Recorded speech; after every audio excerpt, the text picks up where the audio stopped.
Civil War week here on Talking Beavers in what could be one of the most memorable matchups in years. Both teams coming in off wins, including one of the better performances from Oregon State this season. Still ahead, a special guest joins us from the Ducks. He's going to talk about their tumultuous season, and we'll give you our X Factors for Saturday. Talking Beavers starts now. The Civil War shifts to Corvallis this weekend as Oregon State welcomes in the Ducks for the 120th meeting of these two teams. The Beavers hoping to snap an 8-game losing streak to Oregon. Welcome into Talkin Beavers. Nigel Burton, James Dockery, Lindsay Schnell, Amanda Maynard here, and we're gonna have a special guest joining us later to break down the Ducks. We're gonna start though by revisiting that Arizona game. Do you feel like this was the most complete performances of the Gary Anderson era? Oh, no doubt. And just the fact that, look, I know that Arizona's not good by any means, but blowing out a team when you're supposed to blow them out, that means something, especially as you continue, you know, not a rebuild, but I think what Nigel's called it is a remodel. I like that phrase a lot. As they continue to look for their identity under Anderson, I mean, they looked good, and there's nothing like doing that right before a rivalry game. Yeah, there's a few guys last week that had some real big-time performances, and we'll talk about that later in the show. But, again, I mean, like you said, Arizona's not really a team this year that anybody's scared to play, but they're still a Pac-12 university with tons of guys that have talent. And so for us to do, like you said, take care of business at home is a good sign to see that these guys are learning how to win games and they're maturing at the right time. Yeah, I mean, if you look at, you know, if you're talking about a complete football game, offense, and that was what they struggled with, right? They might have a good defensive game and struggle offensively, or do well offensively, struggle defensively. That was a complete football game when you consider defensively they kept Arizona under all their averages. Offensively went bananas, not just with the run game. Marcus McMaryion might want to just quit football because you can't go out on top. Better than 5 touchdowns, no interceptions, as many yards as completion percentage he had. And then you consider the fact that even on some of the other things that just annoy Gary Anderson, some of the administrative penalties, things like that, penalties were down. Yeah. They played well on special teams. So it was a complete domination of the Arizona Wildcats. It was a treat. And we are taking a look at Marcus McMaryion's moments in our Flat Tail Brewing Damn Good Moment. A look at those numbers. Again, 5 touchdown passes. I mean, where did this performance come from? Did you see something start to click in him? I think that he just gets more and more confident. You know, that's the bottom line. And we've talked about this, that he deserves a lot of credit for. He was the 3rd stringer when they started, and it would have been easy for him to doubt himself a lot, but he gets more comfortable, and there's nothing like playing a bad defense to give you a little bit, give you a little moxie. But I'm really interested as we get into the off season. He's going to make this a competition in the spring, I think. Well, that's what we thought that was last year. I mean, that's like again, when we played in the Civil War last year, you know, Marcus was the manufacturer of some plays that, you know, got us back in that game. So I thought going into the offseason he would have more of a shake at that spot. That wasn't the case, but I mean, this was his best game. It looked like he finally had a grasp of the offense and where he needed to get the ball. And Arizona's defense helped with that. Yeah, obviously he had a great day, but more importantly, the thing that I really know, the offensive line had another outstanding performance, but the receivers made plays for Marcus. That was the biggest thing. Pac-12 because plays. It didn't matter like whether it was Daryl Garrettson, Connor Blount, Marcus McMaryion. There were plenty of times when they would do the right thing, make the right read, throw the ball where it was supposed to, and the receiver would drop it, or the receiver wouldn't be where they were anticipated being.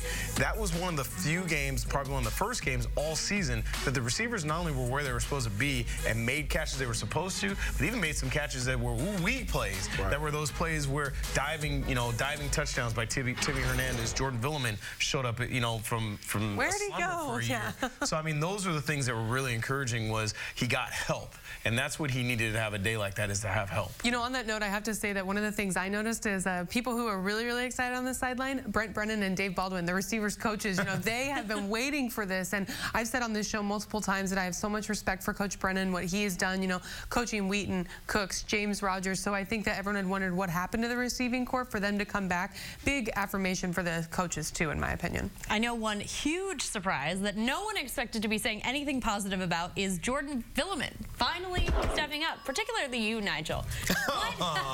Man, listen, I've been just as hard on him as Nigel. What changed in this one? My motivational speech that I gave him before the game last week. Nah, all kidding aside, we all talked about this. We know Jordan Villeman. He's a tall, athletic NFL body. You know, he's a grown man playing a college game right now. If he decides to make that mentality, you know, match up with his physical nature. The guy is tall. He can go after the ball. He has soft hands. He can do a lot of things on the football field. So I was so encouraged to see him take a slant to the house. It's great what Lindsay said earlier about confidence, and And I know last week we talked a lot about why do players make plays and then disappear. And we talked about everything about, you know, sometimes it's the plays get called. Sometimes it's the execution of the quarterback. Sometimes it's who you're playing. A large portion of that is also confidence. And I think that very first pass that he took for a touchdown, where I think he even surprised himself. He caught it, ran into somebody. He's like, oh, wait, I'm not tackled? And just went and scored. And that gave him the confidence, like, wait a minute, I can do this again. And then another play happened, another play. And just like bad plays can be contagious and haunt you, great plays are also contagious. He also seems to have like good chemistry with Marcus. And I think, Nigel, that you had pointed this out. Was it in the Washington game that he got Villeman, he hit Villeman on a pass and we hadn't seen that? And we were thinking, gosh, maybe Marcus can get Jordan going, and then he disappeared again. But this is a step forward. And with the other quarterbacks, they almost tried to force him to come loose. Whereas it seems like with Marcus, for whatever reason, they have a true kind of vibe for each other, where they're going to be. They tried to get that going with Daryl Garrison. They tried to even get it with Connor Blount, but they kind of forced the issue in it, and it didn't work the same. Yeah, not only that, he's doing a good job, Marcus is, of getting the ball to everybody. All right, still had more on the offense as Mike Parker will join us to talk a little bit about Ryan Null's importance in this one. And up next, we hand out our game balls from Saturday's win. Time now for our Wilson Motor Game balls. Lindsay, let's start with you. Hey, Jordan Villeman, I've been hard on him all year, but 6 catches for 124 yards and a touchdown. You know, we mentioned that 53-yarder that he took to the house. I was just really impressed that he was able to come out of his shell. Now, can he show up this week is the question? All right, Doc, who do you have? I got M squared, Marcus McMarion. I'm really proud of you, man. I'm up here fighting for you on the set. In games like this, you make me look like a genius. Throwing the ball I was first, Marcus. I was first. Beautiful touch on the throw. Nice placement. I'm most proud of the play where he scrambled. It looked like he was going to run in for a touchdown, and right when the defense collapsed, he threw the ball. Great awareness, big-time play. Lead us to victory, Marcus. Nigel. Caleb Saulo, my man, 7 tackles, 1 for a loss, a forced fumble, and a sack. I mean, my man was all over the place. Got his big-time tackle for a loss here on this play, and man, it was the play was so nice. He decided to take his helmet off, say hi to his mama. I mean, it was awesome, man. He was all over the place. And honorable mention to Xavier Crawford, who had his first pick of his career. Great job, young man. Great things to come. He caught it. Well, of course, kids that grow up in this area know all about how big this rivalry is. We had the chance to catch up with some players who didn't grow up in the rivalry to talk a little bit about their first memories of the Civil War. My official visit was the Civil War, my senior year of high school. So I guess that's really when I found out how big it was. You know, growing up in Southern California, I knew about, you know, SC, UCLA, but you know, I didn't really pay much mind to anyone else. So, but yeah, I mean, as soon as I came up here, I saw the energy and, you know, the vibes around here, and saw how crazy, you know, the whole state is about this game. To be completely honest, I wasn't aware at all how big the rival was. I mean, when I got here, it's very evident that either you're a Beaver or you're a Ducks fan. There's no in-betweens, and I mean, it splits families apart sometimes. So I mean, it's definitely a big rival, and I'm definitely excited and thankful to be a part of it. It's crazy that I have a little history with Oregon. When I was in JUCO, right after the last game, my JUCO coach, he sent every school in the nation my highlight, and they replied come as a walk-on. So ever since then, you know, I hated them, and it was even before I knew I was coming here. I just hate them still to this day, and I still got the email. Like last year, I posted it on Twitter, and you know, I might post it again or after the game. You know, we'll see what happens. I love that from Trust Nikud. He posted this today, too. Again, that email from the University of Oregon. Rejection, a powerful motivator, huh? Hey, I said in one of these shows in the year, I said, Treston is rising up my chart of favorite players. And you talking like that, man, it just got me with a big smile. I love that. I think every guy, especially guys at Oregon State, if you're from somewhere else, there's always that home school that you may not have necessarily gone there, but you wanted to be wanted. And when you're not, it's important to you, like guys who are from Southern California playing UCLA and USC, or a guy from Louisiana, you know, not having LSU. You know, it's not so much like, oh man, I really wish I was there. It's just one of those, if you tell me I'm not good enough, I will show you. And even an old guy who laced them up back in the 90s, trust me, when we played Stanford, I was trying to kill everybody. I just want to say that tweet from Tristan is a perfect example of why coaches do not want their players to use social media. No, true, very true, very true, very true. Very true. But it's honest too. It goes both ways. I like it too. I love it. Yeah, I was, as a head coach, if my player had posted that, I have no problem with that. He wasn't talking trash like screw the Ducks or anything like that. He just posted a letter that said, hey, look. No, he said at the bottom, he said, do you regret this yet? We'll make sure you do Sunday. Yeah, there's a little, you know, it's a little fired up. That's why I said, I like it. And as a corner, when you're playing man-to-man on an island and you ask for it, everybody's going to be there. We're all going to be watching. This is what I'm talking about. That's what I'm talking about. I'm going to retract what I said. Never mind. Just leave ball out. Ball out. Ball out. Plenty of time for him to prove it, for him to back it up. All right, what are your favorite Civil War moments? Oh, well, James is one that's played us some. Yeah. I guess I would have to go with, I mean, the James Rogers fly sweep is obviously a big-time play. You know, redshirt freshman being able to win in Austin was huge. And then even the year before that, when I was a redshirt in the stands, for us to block the field goal, I think we blocked 2 kicks that game to win it. So there's been a few. Yeah, I would say definitely it didn't work out for the Beavers, but in 05, my wife was pregnant with my son. And, I mean, literally he was due that day. And so I told Coach Riley, if she goes into labor, I'm out. And he was good with it. So I told, you know, her whole family, she's from Eugene. She was down there just to make sure there was family nearby. Well, all of a sudden, we're getting ready in warm-ups, and my phone starts buzzing. I look down, it's my brother-in-law. So I start fumbling the phone around, freak out. I'm like, you know, hey, you know, what's going on? Is she in labor? You know, I've got the car ready to go. And he's like, oh, no, dude, I'm at the gate. Do you think you can get me in for free? I was like, if you ever call me again. So that is my Civil War moment. I love it. So when did she go into labor? She actually went into labor, I think, about 2 or 3 days later. I don't remember what day, but the 29th. So whatever the Civil War day was, that Saturday, he was born on the 29th. The thing that I remember the most is the James Rogers fly sweep. I was actually at the high school state semifinals, I think, that day, and we watched it on this tiny TV, a tiny black and white TV in the press box, and it was pouring rain at Willamette University. So that's my most vivid memory. All right, still much more to come here on Talkin Beavers. Don't forget to nominate your favorite Oregon or Washington K-12 coach for a chance to win $5,000 for the school he or she works at. Just hop on to csnnw.com/all-star James Dockery would like you to vote for him. Yes, Westview High School. You're an employee, you can't win it. All right, a little later in the show, Nigel dives into the Ducks' run defense, how the Beavers' offense might be able to exploit some things. And after the break, a surprise guest joining us. He knows the Ducks well. Stick around. I've been fortunate to be part of some great rivalries. Now I'm part of another great rivalry. That game means a ton. You know, it means a lot for the entire state and individually around the state. I know, you know, what it means to be a little kid in a blended town or blended community where there's, you know, X number of Beavers and X number of Ducks, and you know, anytime you teed up against those guys, it's special. The tension between, you know, Eugene fans and Corvallis fans is something special, and hats off to that Oregon team for being such a great team for these past couple years, and you know, we always gear up for play that team, and you know, it's going to be a great game this year like it was last year, and I'm excited to see what's going to happen. We need to accept responsibility that it hasn't been very good the last few years. Obviously, Oregon's had the upper hand 8 times in a row, and that's a lot. So our guys need to understand, to really have it be a rivalry the way we all want it to be, as a fan, as a coach, as a player, everybody involved. It needs to be more give and take. Time now for our Toyota of Portland on Broadway tune-up, and we're taking a closer look at Oregon with our special guest, our Ducks insider, Aaron Fentress. Look at start with the tie. I didn't get the memo. Are we using the term special a little loosely right now? I mean, oh, well, you know. We're not special. Our esteemed Don't you be a hater. Don't be hating on my boy. Already? All right, What's up, Liz? Hi. Hey, girl. first of all, me and Aaron have gone back way back. We go way back. So we go back. I covered PSU when you were there. Excuse me. 2000, did you 2001? have you been on multiple road trips with him while Beyonce is blasting over the car? Because that's where the real bonding happens. Thank you, no. We'll get into that later.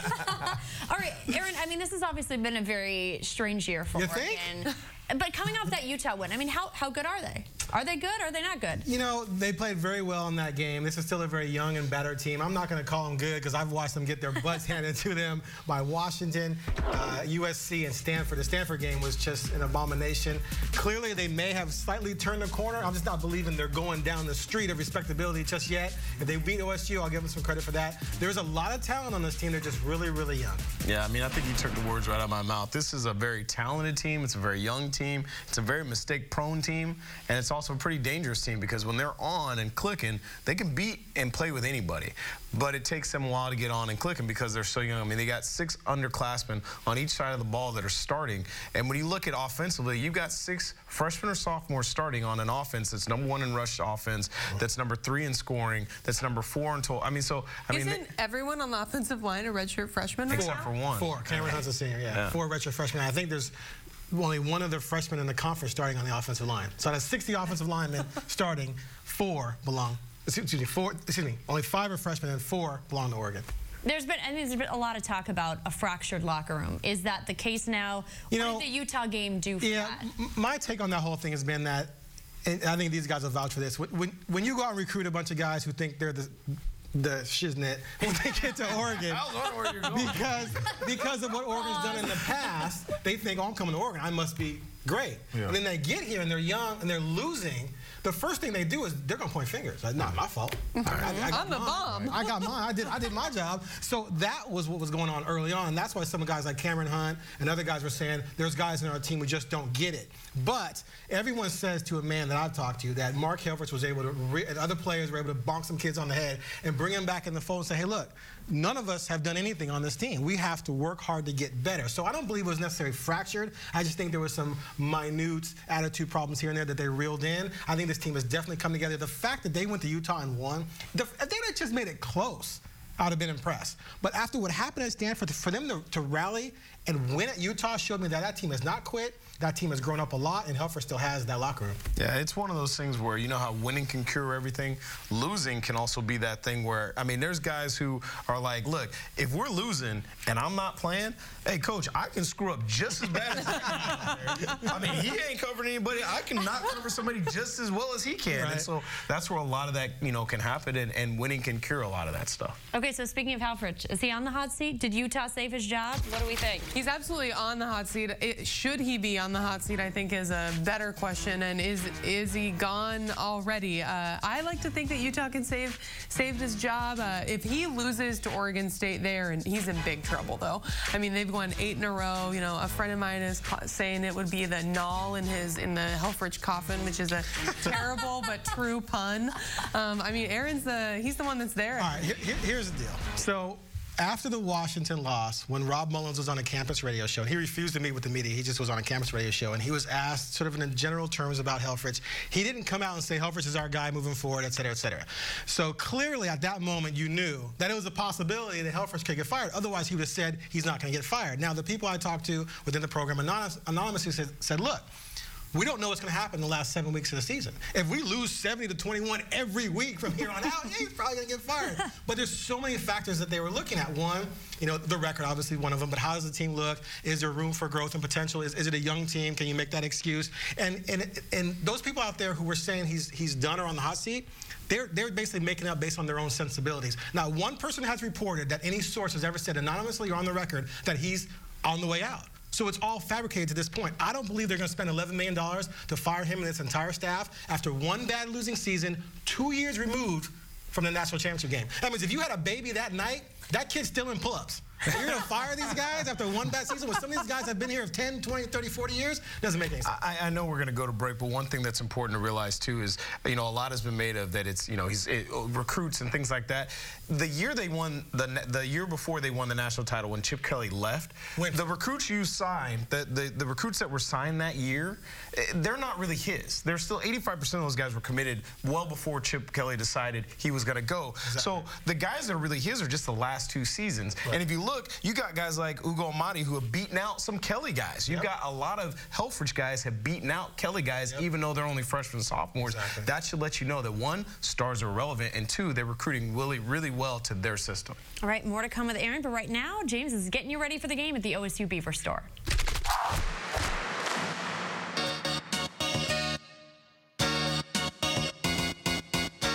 What's going on, Beaver Nation? It's James Dockery back at the OSU Beaver Store, and this weekend is the granddaddy of them all, the Oregon State Civil War. It's going to be chilly outside, so come on down to the OSU Beaver Store and check out some of this outerwear. We have long sleeves, hoodies right here with the new copper trim around the edges, and this one right here, my personal favorite, the gray and black. Again, wearing black this weekend, so this is a perfect item for you guys to come pick up. Come show your support at the Civil War. Let's get this win, Beaver Nation. We have everything you need here and more at the OSU Beaver Store. Fans, start here. Back here on Talkin Beavers, and Research Stadium set for what should be a good one. Oregon favored by 3 early in the week, but expect a competitive one come Saturday. Now the Beavers 1-8 in the last 9 Civil Wars. How big would a win be for Oregon State, particularly at this juncture of the game? 1-8 in the last 9 is 8 in a row. It's just, why you got that one in there? I mean, you know, I'm gonna start being nice about it. For some context, the book ending, you know, you got to know when they last. It doesn't sound like they won 1 in the last 9. I mean, they have, but it was 9 years ago. It'd be a big win, but I'm just keep it. It's a Beaver show. Come on. Sorry, my bad. Yeah, I mean, like I said, it'll be a big win, but honestly, let's just be real. Like, it's really getting frustrating because Oregon's not that good. So we have a home game, and we should beat a not that good team, just like Arizona. Like, this would be a huge win. Yeah, it'd be a huge win for them. It'd be a huge win, but it's not like Oregon's world beaters. Like, it's a rival game. It's going to be tough, but Oregon is not the best team in the conference. They're not top 6. They're not top 8. The record is what the record says they are. They're average. They're a below average football team. I think Trusted Food has is getting his saying, from like, Doc, it's just funny, man. It's like, oh, it's the system. It's the system. Like, Oregon fans just expect, like, Helfrich just comes in, he wants to runs the same system, and it's just gonna work. No, it's different times. Different times. Okay, the Pac-12 is completely different too, but this would be a big win, I think, because there were some fans who thought that Oregon State was going to be able to get bowl eligible this year. I was not one of those people, to be clear, but I know that there were a lot of optimistic people. James Dockery just raised his hand. So to be able to win this game would be huge for them, for a fan base that's been frustrated, you know, especially we talked early in the year, we were like, gosh, basketball, it's on its way.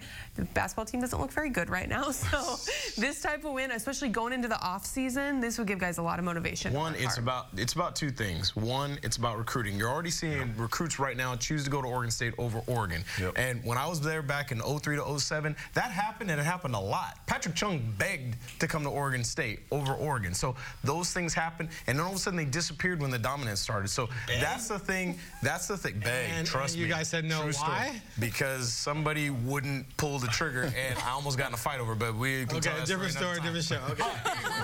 My point being is that will kick back in. And the last thing is, a streak is a streak. I don't care if you're playing basketball in the backyard with your older brother. If you can figure out a way that finally end the streak and beat somebody, it's a big deal. Yeah. So beating Oregon and ending this streak is a big deal. Trust me, I'm a Washington alum. And it's a huge deal. It's a huge deal for Oregon, because it's one thing for Oregon to lose to Washington, which is a top 10 team right now, to lose to USC, even to lose to Stanford. But for Oregon to have the season they're having and then lose to Oregon State at the tail end of it, then it's just rock bottom. And that's when you really start thinking Helfrich might be in trouble. All right, our Les Schwab quick no fix. offense, Taking Oregon State, a look at their new defensive coordinator, Brady Houck, his first year. You're never coming on this show. What do we think of the job that Brady Houck has done this season? Nigel, maybe we'll start with you. Start with Nigel on this. I'm curious. I know how you feel. I think I heard Coach on this show say, men lie, women lie, numbers don't. So listen. Nigel was a defensive coordinator, clearly. So I'll let him get the X's and O's on this. Brady Hoke came into a tough situation because last year they had a young secondary. The front 7 was solid, and the secondary just killed them to the last half of the season. They actually played pretty well. This year you got 6 new starters at the front 7.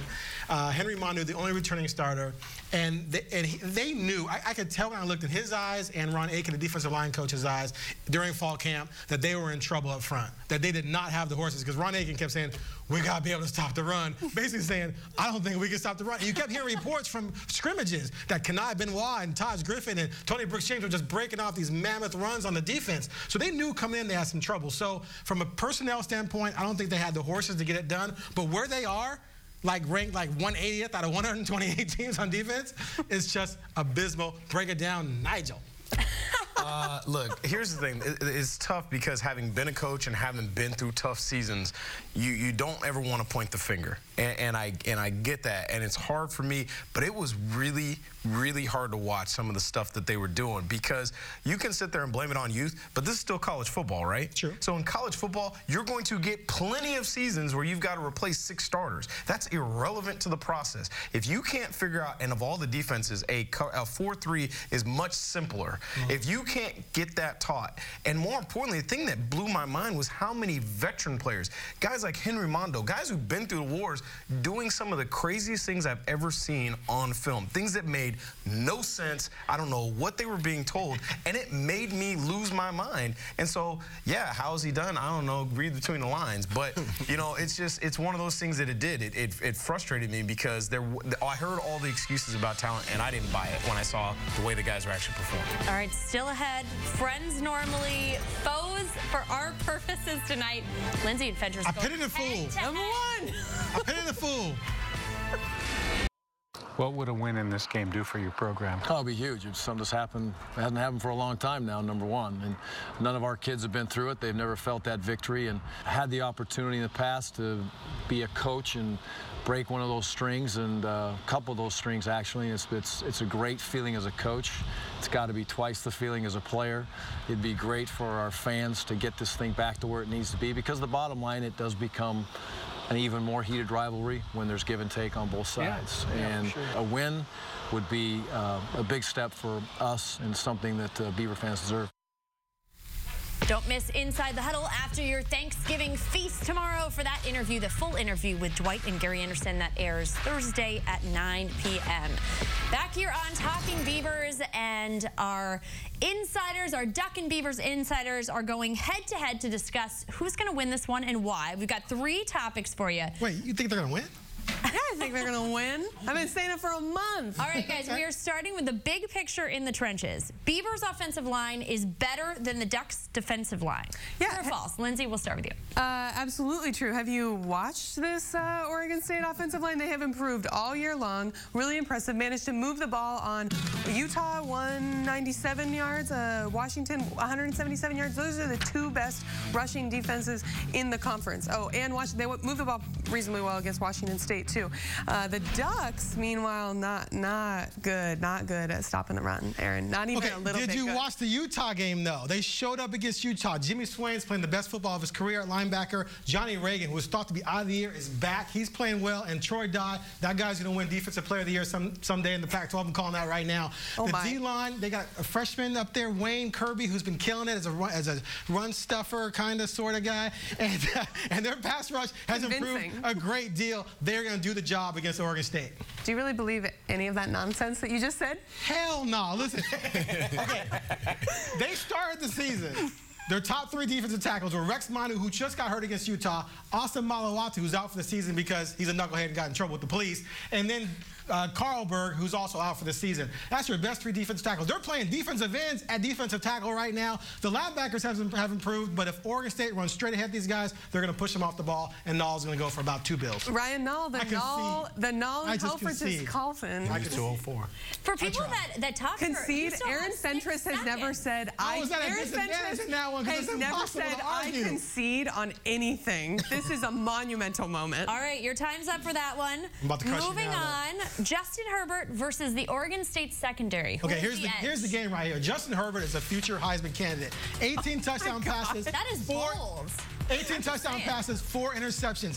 He threw for 49 against ASU. Oh, ASU scary. Against Cal. He just this past week put up 4 touchdowns against Utah, which is a much better defense than Oregon State. 4 in the second half, mind you. 3 passing, 1 rushing. Led them down the field to win the game. And I know what you're going to say. Oregon State's pass defense, secondary, blah, blah, blah. You know why the secondary or the pass defense looks decent on paper? Because everyone runs all over Oregon State, which we'll talk about in the next segment. Here's the bottom line. 7 interceptions for Oregon State secondary. Really? 7 interceptions. I think that's last in the conference. And one more thing. 16 sacks. That's tied for last in the conference. You think you're going to not get pressure on Herbert and stop him? He's going to stand back there and go, Carrington, Nelson. No. Bunt. See, Brooks you James out the don't back all day need long. interceptions when you're just knocking down passes, which is what I have watched so many members of the Oregon State secondary do this year, especially when they played good passing attacks like, oh, I don't know. Luke Falk for 415 and 5. Okay, in the second half, it was, and you know what? That was a lot. That was a lot of, okay, Washington has beat basically everyone. You really want to get into that discussion? They shut down Cal. Cal rushed for 360. We'll get to that in a second. They shut down Cal. They shut down Chad Hansen, who was the country's second leading receiver at the time. I don't think that Justin Herbert, as this freshman, is going to be able to walk in. You know the last time a true freshman started in the Civil War? What happened? 1983? Toilet Bowl. It's not. Wow, you're going back to the toilet bowl. Herbert's going for 350 in this game. Easy. Oh my! Easy. Because he did it against ASU, and that's so scary. All right, next topic. Moving on. You guys are like family. Thanksgiving dinner. Getting it started early. All right. Okay, so go to the next topic. Hurry Topic is Royce Freeman will dominate the Beavers. True or false? Okay, you mentioned shutting down Cal's passing attack, but you left out the fact that Cal rushed for 317 and 4 touchdowns. Utah rushed for 275 and 3 touchdowns. Stanford ran for 365 and 2 touchdowns. And guess what? Who has the best rushing attack in the Pac-12, even though they're starting 4 freshman offensive linemen? That would be Oregon. So Oregon has a better rushing attack than 3 teams that combined for 950 on ASU. And Royce Freeman is back. He was running all over Utah. He was hurt early in the season, struggled a little bit with the bruised sternum, but now that boy is back. They ran physical. Their run blocking was physical. They're going to take it to Oregon State. The combination of the running game and Herbert lights out 45 points easy for the Ducks. Sorry. 45 points. Oh my goodness. No doubt that Royce Freeman looks really good again. That made me a little bit hesitant, but Beavers, I believe in you because I believe that your passing defense is going to be able to shut down. Is going to be able to shut down Herbert when it comes to that. Royce Freeman's going to have a great game. He cannot do it alone, though. He's not going to have to do it alone because Herbert's going to light him up. No. Tristan Deku coming to play. Coming to prove a point. Let me remind you again. Luke Falk threw for 415 and 5 touchdowns. Herbert might. A lot of that was Gabe Marks making some crazy catches. You mentioned going to Oregon State like it's some tough place to play. He just went to Utah with 2 minutes to go down at Utah and drove them down the field like Joe Montana and threw a game-winning touchdown. Utah might secretly be bad. You hope. Beavers are going to win. No one worry. 45-30 Ducks. Ooh. Still have 2 seconds. Somebody can jump in here. No. Coming to, I win. You guys should have a road trip reality show. Maybe we should get that going for you guys. You know, he wants Aaron wants us to have a show called Aaron Fentress and Friend. That will be coming to you Saturday morning on Comcast Game Day. Rotate debate victim. All right, thanks so much to Aaron for joining us. Coming up next, the Ducks defense stepped up to the challenge this weekend. What kind of success did Beavers have? Who's had a bad foot. They're hoping that he can tote it today. And touchdown. Quick snap. Null into the end zone. Give it to Null. Nice opener for Ryan. Big hole. Ryan to the second level. 40, 45, trying to pull away. Touchdown, Beavers! Null. Look at that. Running through tackles. More! He is possessed. He is still possessed. Can anybody bring him down? The Beavers certainly benefit when Ryan Null is a full go and healthy. Take a look at that. A big month in the month of October, 9.7 yards a carry. November, 6.1 yards a carry. And it is time now for our standard TV and appliance play breakdown with Nigel. Obviously, the Beavers can really use a big game out of Ryan Null this week. And right now, we're going to take a look at some of the Ducks' run defense issues as it's been over the past. And they have been some major issues. And really, I think you can break down a lot of what you've seen over the course of the year, even in a game that they won and people said they played really well. So we take a look at the plays from this past weekend against the University of Utah. Let's start off with this. Basic premise. If I'm running a bubble screen, okay, how many people should show up to play the bubble screen versus play the run? 2? Yeah, no. What you have here is 3 guys will show up to play versus 2. So right there, you have a problem if you're having that many people show up. So this, I believe, is a misalignment issue.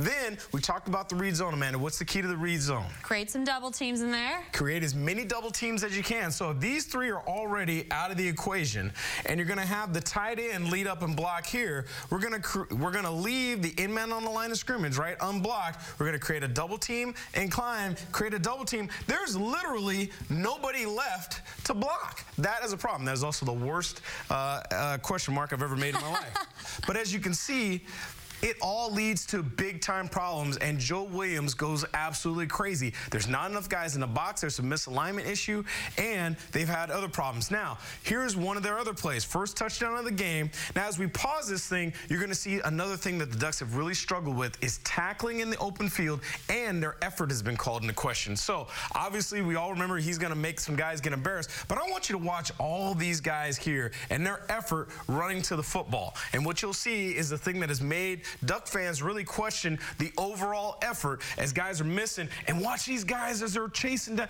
I mean, do these guys look like they're sprinting to the ball at all? No. They're just letting... for a casual job. Yeah, they're just letting things go, and it's making them pay the price. The last thing is this. This right here, Marcus McMaryion is going to be playing this position, obviously, and he's going to be a key to the Beavers' run game. And it may not necessarily be run plays. One thing that's been critical, every single quarterback in the last 9 games versus the Ducks, except one, has averaged over 4 yards a carry if they're a running type of quarterback. And that's because a lot of times, even in pass plays, what was happening was because the Ducks are playing so much man back here that they're leaving... if you can break contain, there is nobody left to pull up the quarterback. So last weekend, against a guy like Troy Williams, who is similar to Marcus, he doesn't really like to run, but he will if he has to. He gets 22 yards on this one clip because there is literally nobody there. So that's going to be absolutely critical for the Beavers to take advantage of that aspect of the game. Should be an interesting matchup between the Oregon State and Oregon, of course, coming up. Mike Parker is going to weigh in on the matchup right now as we speak. Thank you, Amanda. This game, the Civil War, has meant so much to so many people for so long. The 120th edition. A time was when the game featured mainly Oregon players, kids from the state of Oregon. That's not quite the case anymore, and yet no matter where these players come from, they get certainly indoctrinated early as to the import of the game, and it becomes, as the late, great DeAndre said, for the right to live in the state of Oregon. It is still very special, though, to the kids who grew up in the Beaver State, including Ryan Nall.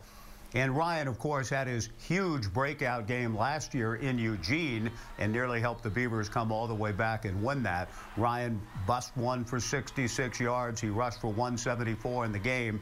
And Gary Anderson has made it a hope and a point to try to get him to 1,000 yards, even though Ryan's essentially missed 3 games this year. If Nall gets to 1,000 yards in this game, the Beavers will snap an 8-game losing streak and win the historic 120th Civil War. In our Comcast business class, Built for Business, a look at the most rushing yards in the Civil War. Take a look at that. Ryan Nall, 174. That was last season. What do you guys expect from Ryan Nall tomorrow? Okay, I want to tell a story. I was at practice on Monday talking to Sean Harlow. I asked Sean, hey, Sean, all this talk about Ryan Nall, Royce Freeman, you know, obviously you think Ryan's better. Why do you think Ryan's better? He looked in the camera and goes, because our offensive line is better. All right. And then he didn't say anything else. So I think that they're playing with the offensive line at Oregon State's playing with a lot of confidence right now. What we talked about, you know, beating the snot out of Arizona is making them feel good. They're going to be, you know, flying high this week. Yeah, those guys are enjoying the run block. When you let offensive linemen get a heavy dose of run blocking, they get to attack the guy in front of them rather than pass blocking where they have to basically, you know, let the defensive pass rusher just bull rush them and kind of bully them throughout the whole game. So these guys are starting to hit a rhythm with that. They love blocking for their running backs. You can tell they have great chemistry together. And for me, the big number is 204. That's what he needs to become a 1,000-yard rusher this year, Ryan Nall. And I'm going to say he gets 207. And just like Parker said, if he can run for 207 yards, that means we're controlling the clock. That means we're moving the ball. And that means most likely a W. And that means that Oregon defense is playing like it's played all year against the run. Correct. Yeah, I think the magic number is probably closer to 218 because that's the number total, not necessarily for Ryan. Right. If they can hit that, that's usually chalked up for an L for Oregon and a W for Oregon State. All right, our Twitter poll question. Hop on to CSN NW. Vote. How many yards will the Beavers rush for on Saturday? Up next, we'll give you our X Factors.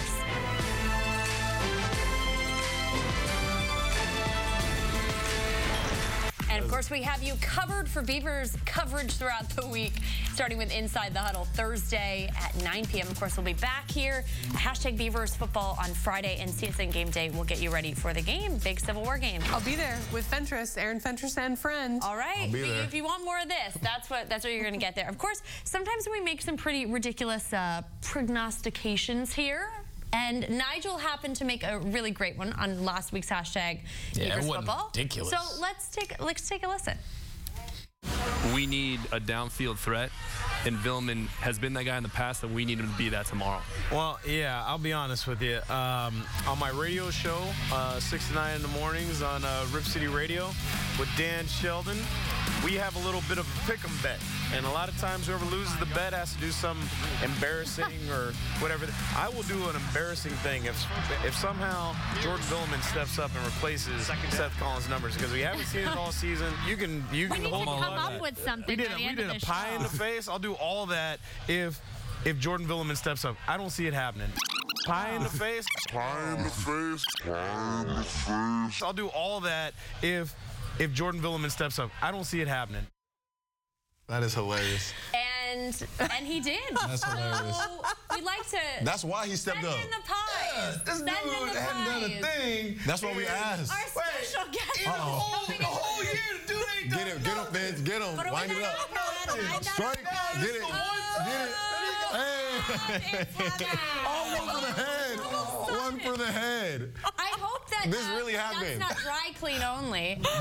And he wore the sweater vest to take, I gave him a little tip. You look good in the winter. No, Coach Johnson. Oh my God. You're a good sport. You're a good sport. Although I feel like pie in the face. Hey, Coach, I'll make another one. You can hit me 3 times. Oh, no. If the Beavers beat Oregon in the Civil War, you can hit me 3 times. I can care less. Let's do it again. All right, 3 times. Our producers got to remember that one. 3 times. We got 3 pies on the line. Feel free to hand me a towel anytime you want to there, Greg. I got it. Good God Almighty. Oh, you see the hands. This show really is live because I did not know that was happening until right before Fentress walked in the door. That was amazing. Yeah, this is great. Hopefully my daughter's at home going, is that okay? No, she's just plotting how to do it with her brother. Or at least it's not the shaving cream.